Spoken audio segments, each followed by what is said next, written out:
Bismillahirrahmanirrahim. Assalamualaikum warahmatullahi wabarakatuh.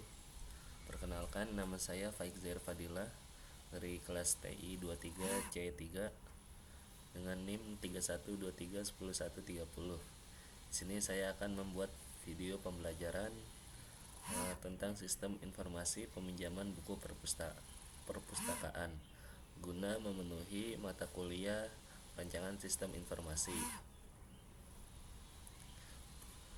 Oke, yang pertama itu ada flowchart.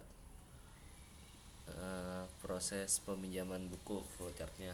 Pertama, saya jelaskan dulu flowchart proses peminjaman buku oleh admin perpustakaan. Proses dimulai dari simbol mulai. Langkah pertama, admin menginput data mahasiswa yang akan melakukan peminjaman. Misalnya NIM, nama, prodi, kelas, dan email. Setelah datanya diinput, sistem akan menyimpan data mahasiswa ke database. Berikutnya, admin memilih buku yang ingin dipinjam oleh mahasiswa tersebut. Setelah buku dipilih, sistem akan menyimpan data peminjaman buku, yaitu hubungan antara mahasiswa dengan buku yang dipinjam, lengkap dengan jumlah pinjam dan alasannya. Setelah itu muncul keputusan ingin pinjam lagi. Kalau jawabannya ya, alur kembali ke proses peminjaman buku sehingga admin bisa menambah peminjaman untuk mahasiswa yang sama. Kalau jawabannya tidak, maka proses berakhir di simbol selesai. Flowchart ini menggambarkan alur utama yang akan diotomasi oleh sistem informasi peminjaman buku. Selanjutnya ada use case diagram. Use case diagram sistem informasi peminjaman buku perpustakaan. Selanjutnya ini adalah use case diagram untuk sistem informasi peminjaman buku. Aktor utamanya adalah admin perpustakaan. Admin berinteraksi dengan beberapa use case, yaitu login ke sistem, menampilkan data mahasiswa dan menyimpan data mahasiswa, menampilkan data buku dan menyimpan data buku, menampilkan data peminjaman buku dan menyimpan data peminjaman buku. Relasi include di sini menunjukkan bahwa beberapa proses wajib melalui login terlebih dahulu. Jadi sebelum admin bisa mengelola data, dia harus berhasil login. Relasi extend digunakan antara use case menampilkan data dan menyimpan data. Artinya fitur menyimpan data merupakan perluasan dari proses melihat atau mengelola data yang ada. Secara keseluruhan, diagram ini menjelaskan fitur apa saja yang disediakan sistem dan bagaimana admin berinteraksi dengan sistem tersebut. Selanjutnya ada data flow diagram level 0. Diagram konteks. Berikutnya ini adalah DFD level 0 atau disebut diagram konteks. Di sini terlihat satu proses utama, yaitu sistem informasi peminjaman buku. Aktor eksternalnya adalah admin. Admin mengirim data mahasiswa, data buku, dan data peminjaman buku ke sistem. Sebaliknya, sistem akan mengembalikan informasi data mahasiswa, data buku, dan data peminjaman buku ke sistem dalam bentuk aplikasi. Diagram ini menunjukkan batasan sistem, siapa yang berinteraksi dengan sistem, dan aliran data apa saja yang masuk dan keluar. Selanjutnya ada data flow diagram level 1. Kelola mahasiswa, kelola buku, dan kelola peminjaman buku. Pada DFD level 1, proses utama dipecah menjadi beberapa proses yang lebih detail. Ada 3 proses inti. 1.0, kelola mahasiswa, menangani input, update, dan tampilan data mahasiswa. 2.0 Kelola buku, menangani data buku, termasuk stok yang tersedia. 3.0 Kelola peminjaman buku, menangani transaksi peminjaman antara mahasiswa dan buku. Masing-masing proses terhubung dengan data store. Proses kelola mahasiswa terhubung dengan data mahasiswa. Proses kelola buku terhubung dengan data buku. Proses kelola peminjaman buku terhubung dengan data peminjaman buku. Admin berinteraksi dengan semua proses ini, mengirim data ke proses, dan menerima kembali hasil berupa tampilan data atau laporan. Selanjutnya ada ERD atau Entity Relation Diagram. Selanjutnya ini adalah ERD atau Entity Relation Diagram. Di sini ada 3 entitas utama: mahasiswa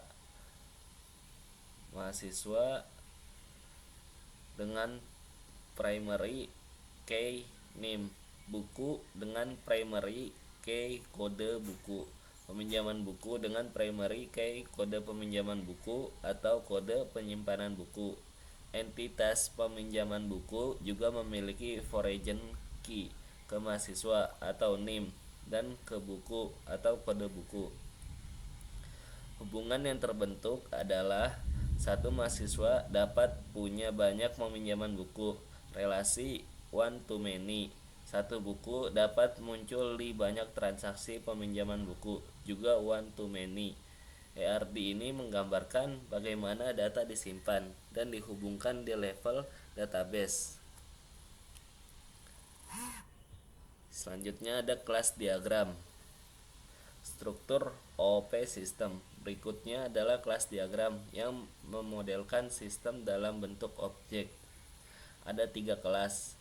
Yang pertama, kelas mahasiswa, memiliki atribut name, nama, prodi, kelas, email, dan dengan metode menampilkan data mahasiswa, menyimpan data mahasiswa. Yang kedua ada kelas buku, atributnya kode buku, judul buku, tahun buku, penerbit, jumlah buku tersedia. Metodenya menampilkan data buku, menyimpan data buku. Yang ketiga peminjaman buku, atributnya kode peminjaman buku, NIM, kode buku, alasan peminjaman, jumlah peminjaman buku. Dengan metodenya menampilkan data peminjaman buku, menyimpan data peminjaman buku. Kelas diagram ini menunjukkan struktur data dan operasi yang nantinya akan diimplementasikan dalam kode program. Selanjutnya ada activity diagram. Tiap menu admin. Di activity diagram kita fokus ke aktivitas admin di masing-masing menu. Pada menu mahasiswa, admin akan memilih menu mahasiswa, menambah atau mengubah data mahasiswa, menampilkan daftar mahasiswa. Pada menu buku, alurnya mirip. Memilih menu buku, menambahkan data buku baru, menampilkan daftar buku. Pada menu peminjaman buku, admin memilih menu peminjaman, menambah data peminjaman buku. Untuk mahasiswa, menampilkan daftar peminjaman. Activity diagram menegaskan urutan langkah yang dilakukan admin di setiap fitur utama sistem. Dan yang terakhir ada sequence diagram. Alur MVC atau mahasiswa buku peminjaman. Terakhir, ini adalah sequence diagram. Sequence diagram ini menggambarkan interaksi antar komponen admin, view, controller, dan model. Dengan pola MVC untuk 3 proses: mahasiswa, buku, dan peminjaman. A. Sequence tambah data mahasiswa. Admin menginput data mahasiswa melalui view. View mengirim permintaan ke controller untuk tambah mahasiswa. Controller memanggil model untuk melakukan create. Model menyimpan data ke database, kemudian mengirim respon message ke controller. Controller meneruskan respon ke view. View menampilkan hasil atau result data kembali ke admin. B. Sequence data tambah data buku. Alurnya sama. Admin input data buku di view. View mengirim ke controller tambah buku. Controller memanggil model create. Model mengembalikan hasil ke controller. Controller mengirim result data ke view. View menampilkan respon ke admin. C. Sequence tambah data peminjaman buku. Untuk peminjaman, admin mengisi form peminjaman di view. View mengirim ke controller tambah peminjaman buku. Controller memanggil model untuk menyimpan transaksi. Model mengembalikan hasil ke controller. Controller mengirim respon ke view. View menampilkan hasil peminjaman kepada admin. Misalnya data berhasil disimpan atau pesan error jika gagal. Sequence diagram ini menunjukkan urutan pesan dan alur komunikasi antar komponen jika sistem dijalankan. Oke, selanjutnya ada Unnormalized Form atau UNF.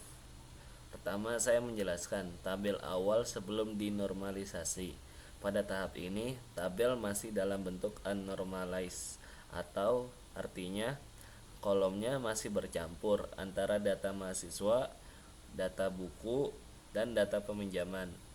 Ada repeating group, contohnya kode peminjaman.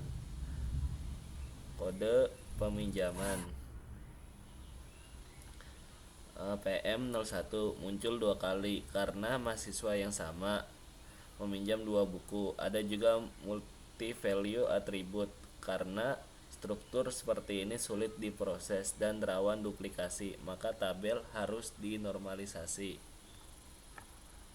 Yang kedua, normalisasi 1NF. Pada tahap first normal form atau 1NF, tabel harus memiliki nilai atomik, yaitu setiap kolom harus bernilai tunggal. Maka tabel dipisah menjadi 3 tabel. Tabel mahasiswa berisi NIM, nama prodi, kelas, dan email. Tabel buku berisi kode buku, judul buku, tahun buku, penerbit, jumlah buku tersedia. Tabel peminjaman berisi kode pinjam, NIM, kode buku, alasan, jumlah pinjam. Karena semua kolom sudah bernilai tunggal dan tidak ada kolom berulang, maka tabel sudah memenuhi 1NF. Yang ketiga, normalisasi 2NF. Pada tahap second normal form, kita memastikan bahwa semua atribut non-key bergantung penuh pada primary key. Hasilnya, pada tabel mahasiswa, semua atribut bergantung pada NIM. Pada tabel buku, semua atribut bergantung pada kode buku. Pada tabel peminjaman, semua atribut bergantung pada kode pinjam. Tidak ada ketergantungan parsial, sehingga tabel sudah memenuhi syarat 2NF. Yang keempat, normalisasi ketiga 3NF. Pada tahap third normal form, kita memastikan tidak ada transitive dependency, yaitu ketergantungan antar atribut non-key. Hasilnya, tabel mahasiswa, nama, prodi, kelas, email, semuanya hanya bergantung pada NIM. Tabel buku, judul, tahun, penerbit, jumlah, semua bergantung pada kode buku. Tabel peminjaman, alasan, dan jumlah hanya bergantung pada kode pinjam. Tidak ada atribut yang saling bergantung, maka sudah memenuhi 3NF. ERD atau Entity Relation Diagram. Setelah semua tabel dinormalisasi, kita membentuk ERD. Entitas yang terbentuk mahasiswa, primary key-nya NIM, buku, primary key-nya kode buku, peminjaman buku, primary key-nya kode peminjaman buku, foreign key-nya NIM, kode buku, relasinya Satu mahasiswa dapat melakukan banyak peminjaman. Satu buku juga dapat melakukan proses banyak peminjaman. Diagram ini menunjukkan struktur relasi database yang sudah rapi, sederhana, dan bebas dari duplikasi. Selanjutnya, yang pertama ada HIPO atau hierarki dan IPO. Pada yang pertama ini ada yang level 0. Terdapat sistem utama, yaitu sistem informasi peminjaman buku di perpustakaan. Di dalamnya terdapat 5 proses besar. Yang pertama, kelola mahasiswa, kelola buku, kelola peminjaman, kelola laporan, autentikasi, login atau logout. Ini ditampilkan dalam bentuk hierarki dan diagram HIPO sebagai gambaran umum dan sistem. Yang kedua, level 1 IPO atau input, proses, dan output. Setiap modul memiliki IPO sebagai berikut. Kelola mahasiswa: input NIM, nama, prodi, kelas, email, proses, validasi, NIM, simpan atau update, delete, output, konfirmasi, dan daftar mahasiswa. Yang kedua, kelola buku: input, kode buku, jumlah, tahun, penerbit,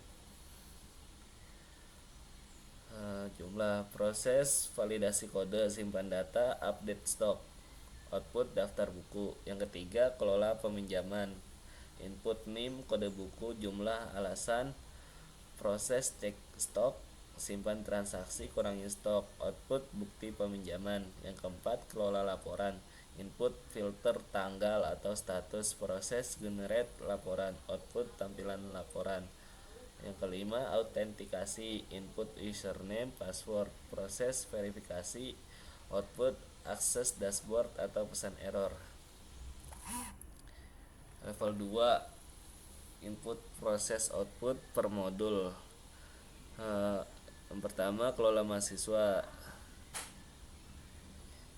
input NIM, nama, prodi, kelas, email, permintaan edit atau hapus, proses, validasi NIM, unik, simpan atau update atau hapus record di tabel mahasiswa, output, konfirmasi sukses atau gagal, daftar mahasiswa untuk tampilan. Yang kedua, kelola buku: input, kode buku, judul buku, tahun buku, penerbit, jumlah buku tersedia, proses, validasi kode buku, simpan, update atau hapus di tabel buku, update stok saat peminjaman atau pengembalian, output, konfirmasi daftar buku tersedia. Yang ketiga, kelola peminjaman: input, pilih mahasiswa atau NIM atau cari, pilih buku atau kode buku, jumlah pinjam, alasan, tanggal pinjam, proses, cek ketersediaan stok buku, buat record peminjaman atau kode peminjaman, kurangi stok buku, cek status dipinjam, output, bukti peminjaman atau kwitansi, update stok, notifikasi sukses atau gagal. Yang keempat, kelola laporan: input, filter periode, NIM, kode buku, status, proses, generate rekap peminjaman, daftar buku terpinjam, daftar keterlambatan, laporan per mahasiswa atau buku, output, tampilan rekap di dashboard. Yang kelima, autentikasi: input, username, password, proses, verifikasi kredensial, admin atau petugas, set sesi atau role, output, akses ke data ke dashboard sesuai role, pesan error jika gagal. Kamus data: bagian ini menjelaskan detail atribut pada setiap entitas. Yang pertama, mahasiswa: NIM, nama, prodi, kelas, email. Yang kedua, buku: kode buku, judul, tahun penerbit, jumlah buku tersedia. Yang ketiga, peminjaman buku: kode peminjaman buku, NIM, kode buku, alasan peminjaman, jumlah peminjaman buku, tanggal pinjam, tanggal jatuh tempo, tanggal kembali, status. Desain UI atau wireframe: halaman-halaman yang dibuat, halaman login berisi username, password, dan tombol login. Di bawahnya lagi ada lupa password.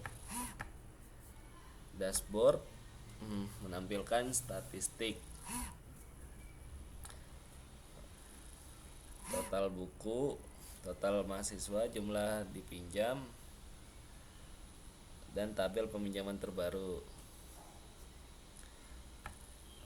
Halaman data mahasiswa, ada tabel mahasiswa, tombol tambah, search, dan form edit atau hapus.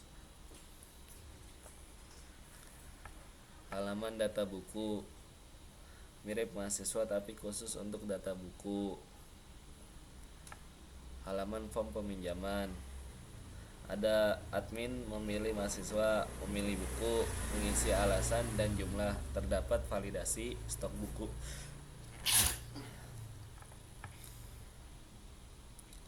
Halaman laporan, memilih, filter tanggal dan status, bisa ekspor ke PDF atau CSV. Kwitansi peminjaman buku, berisi kode peminjaman, nama, NIM, tanggal pinjam buku, dan tombol cetak. Oke, sekian dari saya, kurang lebihnya saya mohon maaf. Assalamualaikum warahmatullahi wabarakatuh.